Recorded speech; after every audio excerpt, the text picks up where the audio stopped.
Confused by food labels? Here's the 3 most important things you need to look for.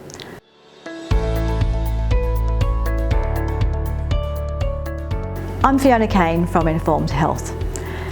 Food labels are deliberately hard to understand. Food companies don't really want you to understand what's in that food. They just want you to think it's great because they tell you it's great. So they deliberately make it confusing, so don't think that you're silly for not understanding them. It's deliberately made that way. There's whole teams of people that create the whole way the food product looks just to confuse you. So the first thing that I would recommend that you do when you're looking at a food label is ignore all of the claims on the front of the package. The claims at the front of the package have been made by marketing companies, and if the front of the package looks really good, then you know that that company's had millions of dollars to spend on marketing for that package.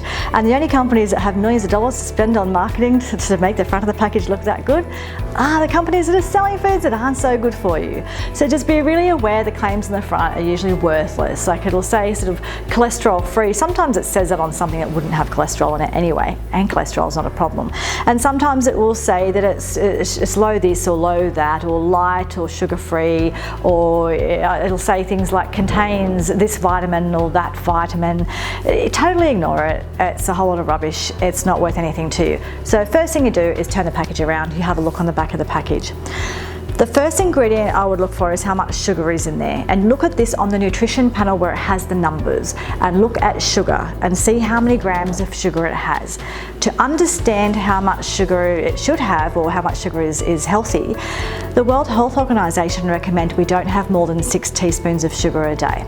If you look on a package and it tells you that it has 20 grams of sugar, 1 teaspoon is 4 grams, so 20 grams of sugar is 5 teaspoons. So a product that has 20 grams of sugar, it has almost your whole amount of sugar for the day. If you want to stay healthy, we've got to keep it under that. So be aware of 4 grams is 1 teaspoon of sugar. So when you're looking at that, first thing you do is just look at how much sugar is in the packet. The next thing I look at is I look at the ingredients list. And the only thing you really need to know about the ingredients list is 2 things. Firstly, generally a real food will have less than 5 ingredients. The second thing is that the ingredients will be things that you can recognize as actual food. So if you need a biochemistry degree, or if your great grandmother wouldn't recognize it as a food, then it probably isn't. So when you're reading through the package, look for foods that you can actually understand what they are. Look for something that's low in sugar. Forget all the hype and marketing on the front of the packet. Just turn it around and look for real food.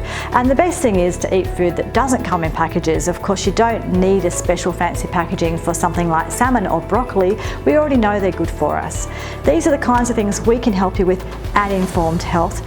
It's your turn.